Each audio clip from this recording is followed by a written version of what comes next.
So we are getting ready for our next speaker now, which is Kayla.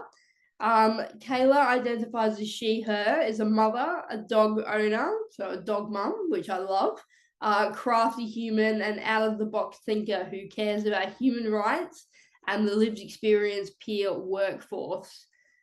Kayla, looking forward to hearing from you. Uncover the truth. Emergency departments weren't built for mental health crisis.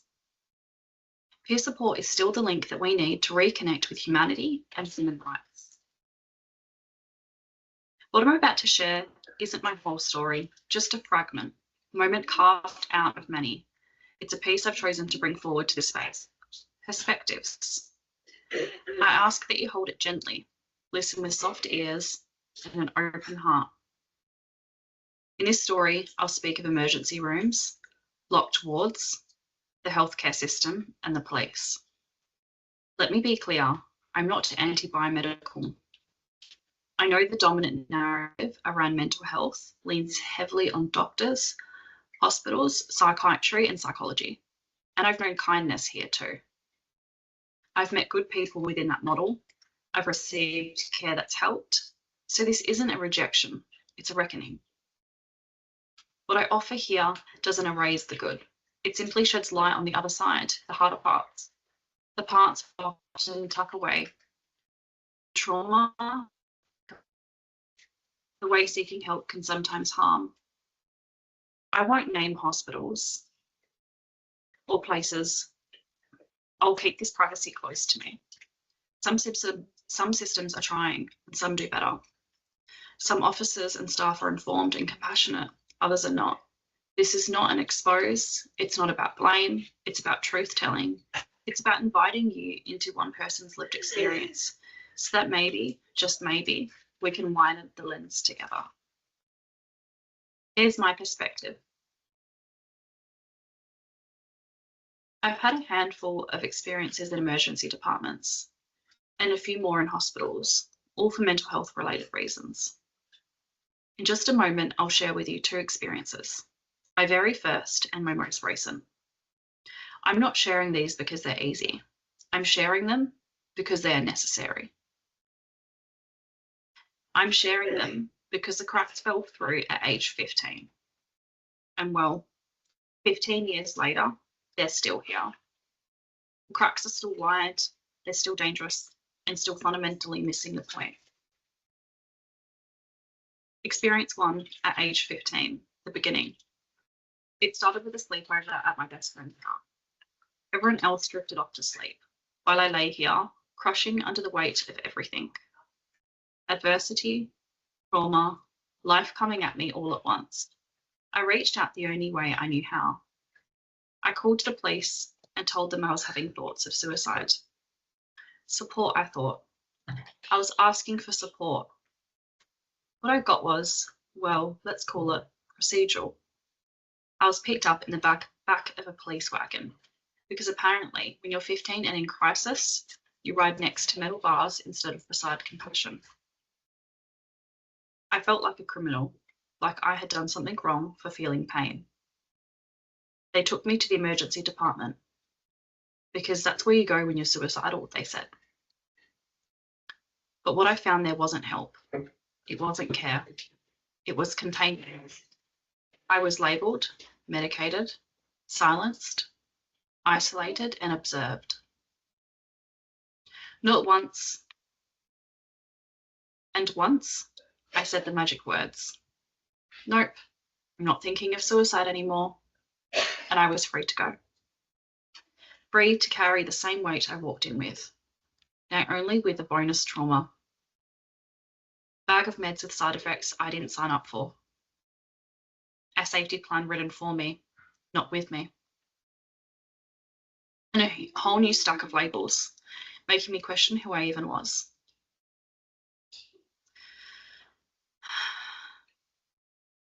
Experience 2 was 15 years later. So here we are, 15 years on, and I walked back into the same system. Older, wiser, armed with hope, with rights, and a handbag full of peer work qualifications. This time I came in knowing and holding on to my knowledge like a shield. Recovery principles, got 'em. Consumer rights, practical. Self-advocacy, absolutely. And yet, 9 hours. I waited in a cold room surrounded by coughing, groaning, physical illness, not much human warmth. I'm suicidal, I whispered. I just need some help. I was met with a smile, a rare warmth, a little bit of kindness, but also the harsh truth. The wait's long, like several hours long. This probably isn't the best place to be when you're feeling really low. And she was right. 7 hours, maybe even 8. Curled up in a chair with my jumper as a blanket, craving nothing but a warm drink and someone to talk to. A week into the admission, I saw flickers of progress, but mostly it was expert versus clients. I was spoken to and I was spoken at. Treatment plans made for me, not with me. Every feeling I expressed. Do you want a PRN? A chemical hush. After 2 weeks of being sedated, I said no thanks to the meds. And after that, I was met with silence. No alternative, no conversation, no warmth, just a nod and someone walking away. I lay there thinking, so if I don't want medication, I get nothing?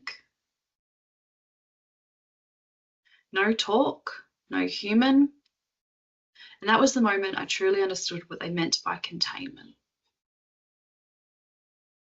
But let me tell you what did help. It wasn't the professionals, it wasn't the meds, it wasn't the laminated posters of recovery values taped to the walls. It was the other mums.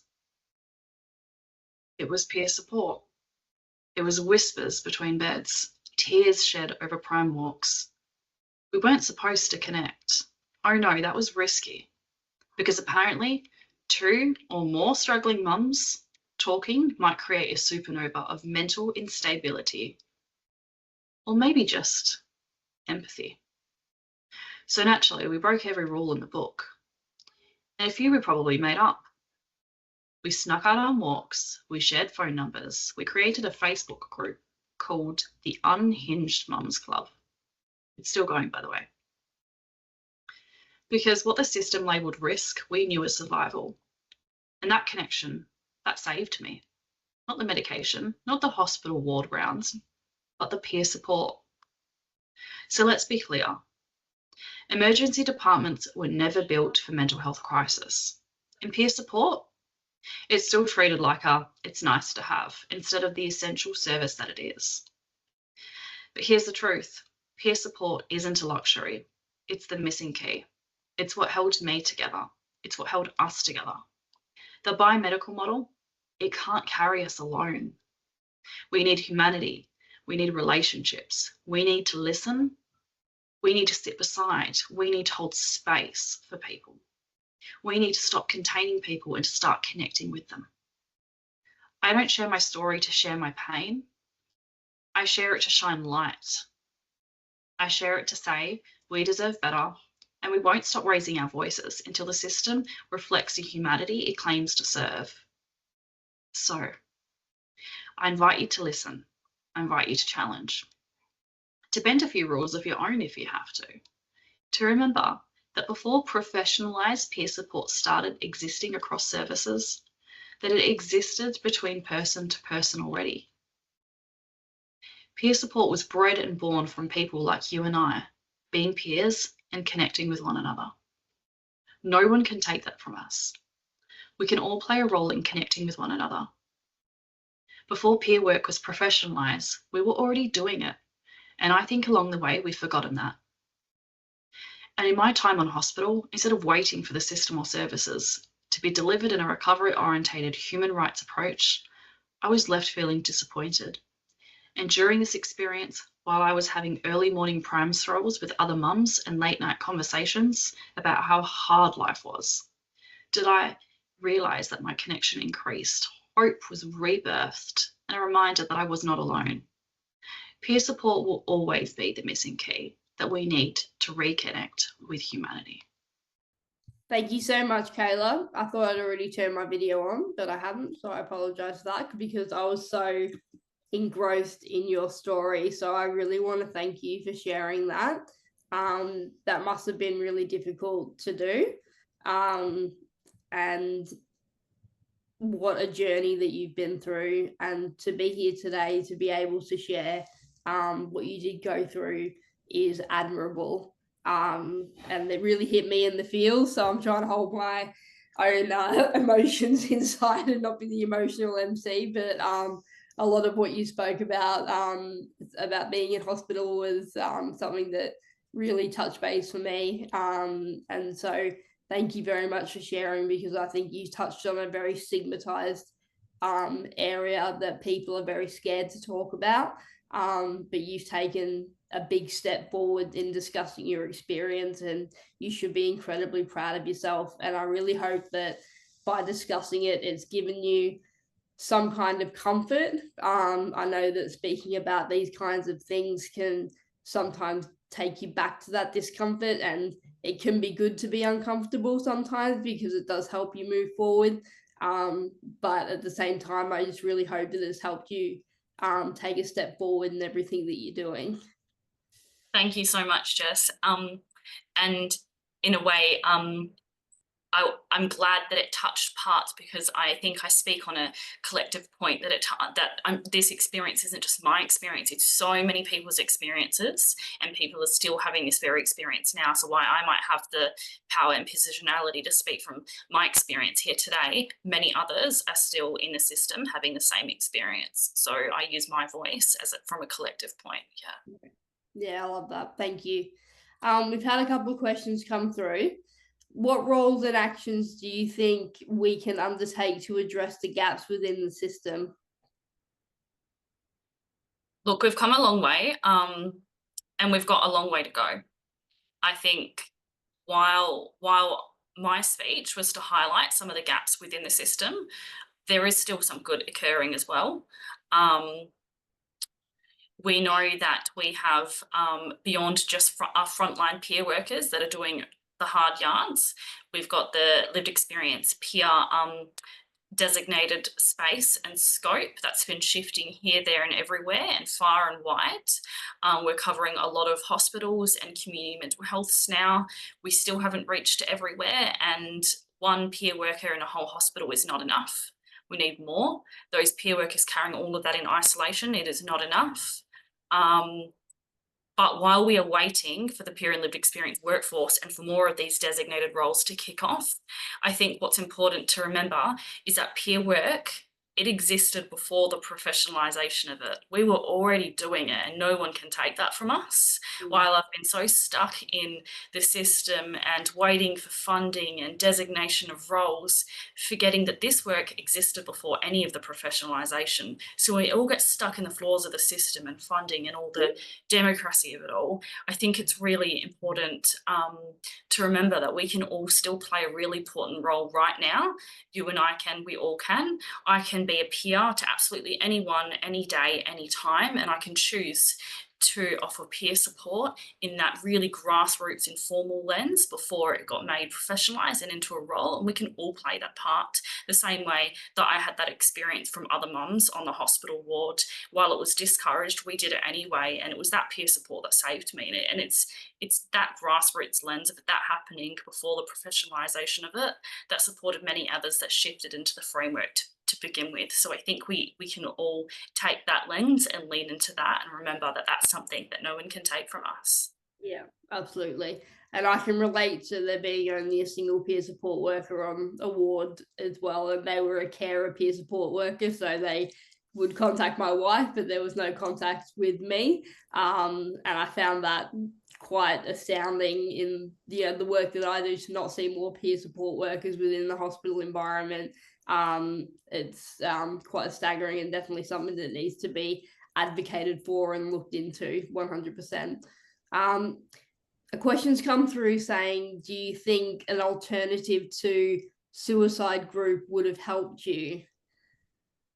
Absolutely. I'm a huge alternative to suicide fan, and I think that approach is incredible. It's everyone has a different risk capacity, risk lens, and risk tolerance.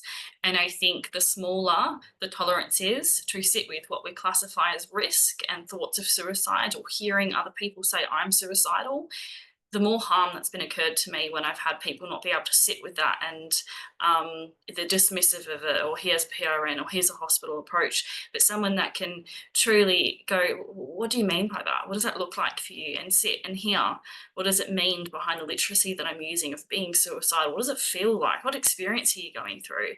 And having a shared group that can have tolerance to sit in those conversations, the important conversations. That's the stuff that's moved me through this. Those that go, I really care and I'm here for you and I know who you are, but I can't hear what's going on for you because it raises too much discomfort in me. That's the hard stuff. Yeah. Alternatives to suicide is still seen as quite an alternative approach, and I hope that soon it's not.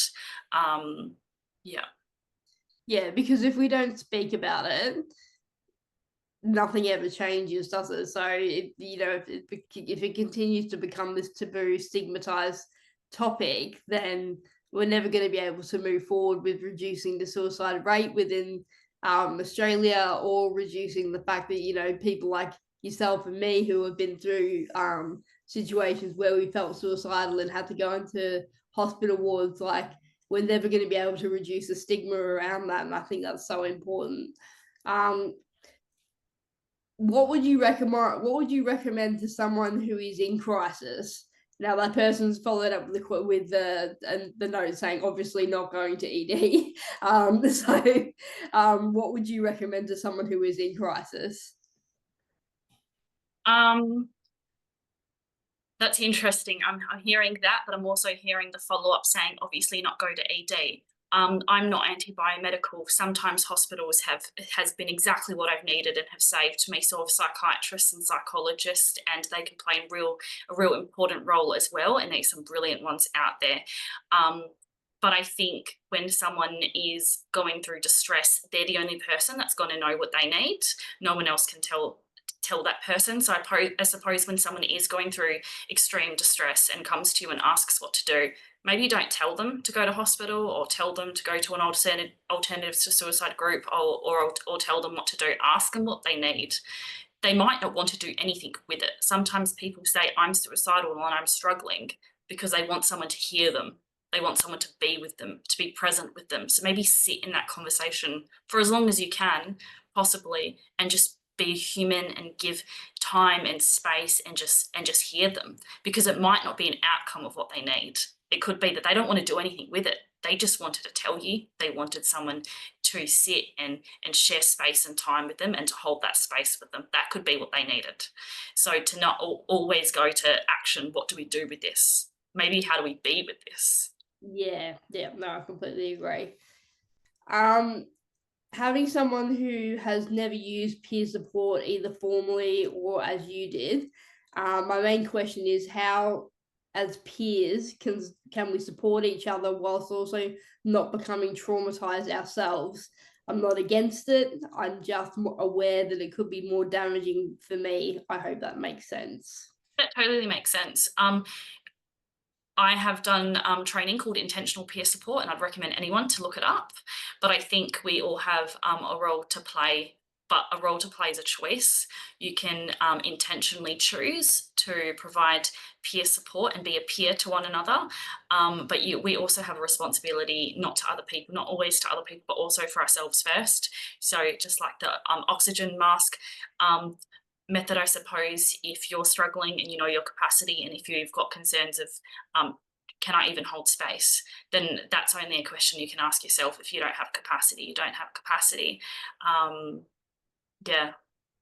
I think be very intentional with it. If you already know that you don't have capacity, or it might not be a space you can step into, then I wouldn't do it. It's not a responsibility. We have a responsibility to ourselves. We don't have a responsibility to other people, but to be with other people and be a kind human being, I think we all have responsibility for. But how much we want to carry and sit and be with, that's up to us to really kind of navigate as individuals, and what capacity we all have. Yeah, absolutely. Was there a key moment where that made you realize peer support was the way forward? Yeah, I had the privilege of receiving peer support for the very first time when I was between the ages of 12 to 14. Was the first time I heard a peer worker share a story, and that story resonated so strongly with mine. They intentionally dipped into peer support in a professional capacity with the peer support worker hat on, I suppose. And the first time I heard a story from a peer worker that was so closely resonating with mine, but so fundamentally different as well, was the first, I guess, insight I had into professional peer work, and was those feelings of, oh, I'm not alone, I'm not the only one. Wow, this person can speak about it. And it gave me a sense of hope. This is where they are now, and maybe I really can get through this. It was through that grassroots kind of peer work and me having the privilege to have insight into what that looked like, and having experienced peer work firsthand, that it made me realise this really is the missing key. And I had a lot of other experiences like that with peer workers. So that really showed me, I suppose, the first-hand experience of what peer work can really do for a person. And I had a lot of clinical intervention, and at the time I just really didn't want to know. I didn't want to know from a professional that didn't really get what I was going through. But these peer workers with bright coloured hair and piercings like me at the age 13 to 14, that's what I wanted to know. That's the stuff. They're the people I wanted to hear from. Those that genuinely got what I was going through and would speak from it. That's what inspired me. Yeah. Yeah, amazing. How do you find peer support and people willing to sit with the stress? I think as a society we struggle with sitting and being with distress, and I don't think that it's from any ill intent. I think we as human beings are so caring that we think the idea of helping someone is doing something for them, or being very solution focused. I think as human beings, to really sit and be with someone and hold space for them challenges ourselves and puts a mirror up and raises a lot of internal feelings. And it's hard work. It's really hard work. It's not easy. And it has to be a choice in something we're intentionally willing to do and we have capacity to do. Yeah, okay. Yeah, I completely understand that. This is probably a bit of a tricky one, and feel free not to answer it if you don't feel comfortable, but how do you deal with the anger, hurt, and trauma that's been caused to you by the mental health system? If you don't feel comfortable answering that, then feel free not to. I don't feel any anger or ill intent. I suppose I've experienced some injustice, some hurt, some trauma, some pain. And the reason I share through my story isn't to share that pain, but is to share a very big collective experience. Beyond my experience, many others are still experiencing the gaps from the system, and many have and have not shared. So I suppose I've used my voice intentionally to highlight a gap through the system that exists that we know about. But I'm very mindful that I've also had, I'm not anti-biomedical, like I mentioned, I've also had good experiences. I've met some psychiatrists that have huge risk holding capacity and that hate the word risk and have been great to support me. I take antidepressants each day. I've gone to therapy and I can say I enjoyed it. I think there is room for it all. I suppose the way that I've moved through some of the hurt, injustice, and pain, though, is to be very open-minded, and to be open-minded to share my experience, to hearing others, and to look more broadly with what gaps exists, and advocate for change the whole way. Yeah. Amazing. And that's a great segue into my next question, which is, if you had a magic wand or a magic mental health wand, as I would like to call it, what kind of ED would you create where we would be supported in crisis? I actually hate the word crisis or risk or anything like that. I think just I really vibed with the word distress. Yeah. Okay. And I just think there is a big difference between someone that's broken their arm or has a broken leg and they're struggling physical pain, and someone that's struggling with mental distress and wants a warm cup of tea and someone to hold space for them and just have a chat with them. Mhm. And when someone has a broken leg and they're actively dying right then and right there, and someone else wants to talk about their feelings and distress and what's happening for them, there seems to be this prioritization of what's going on. And I can see where that occurs, but it's not good enough. It's not okay for that person that is struggling so much internally with so much distress and holding that 2, 8, 7 hours longer on their own in isolation in ED. That is not okay. Ideally, we need a space of warmth. We need to be met with time. There needs to be more funds poured into EDs or an alternative approach. We need to be able to go to a place when we're suicidal without being rushed along through risk lens and risk assessments, to just be able to have a cup of tea, a chat, and to talk about it. Yeah, that was one of the things I've always thought about, is that there needs to be a 24/7 clinician on staff in emergency departments who, at a bare minimum, like, has mental health training, because otherwise you are waiting those 8 hours until it gets to 7 a.m. and that's when someone's going to show up. And if you arrive at 11 o'clock at night, then you're, like you said, you just sat there and you're waiting and you're waiting and you're waiting, and that's not okay. Not your okay. Yeah, your experience with the mental health system, does that impact your willingness to work alongside these systems? Absolutely not at all. I have been a peer worker and worked in psychiatric units in community mental health settings and other clinical spaces. And I think there's a space for all of us. Like I mentioned, I say loud and proud that I'm not anti-biomedical, because I truly believe there is a space for all of us to coexist together, and we just need to work together. Yeah, amazing. Do you feel like the system is not only letting down those who ask for help, but also those who work within it to support the individual? Yeah, I do. From having many colleagues that is within the system, even under a clinical lens, it wasn't just tricky for me as a peer worker or as a person that's walked through the system themselves. There's many other amazing, brilliant clinical workers that also see the cracks within the system, and their hands are tied, and they have struggles with the system as well. Yeah. Amazing.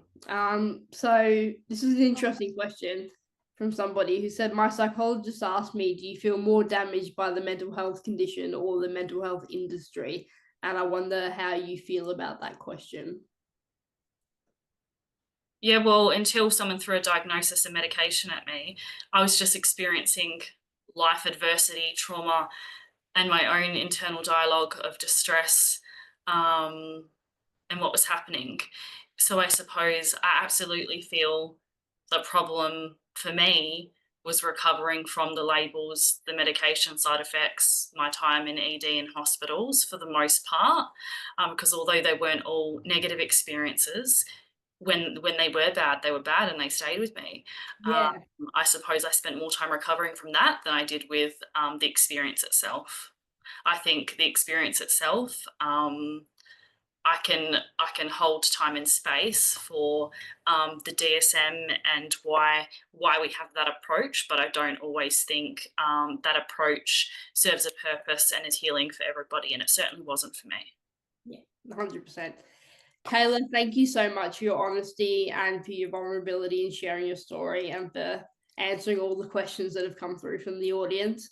I think you've made a really big difference to anyone who's been through what you've been through, what I've been through, anyone who's gone through the hospital system. You've opened up a conversation that otherwise wouldn't be opened for people, and you should be proud of yourself for that. So thank you so much. Thanks for watching. Explore more Perspectives 2025 on Finding North Network's YouTube channel.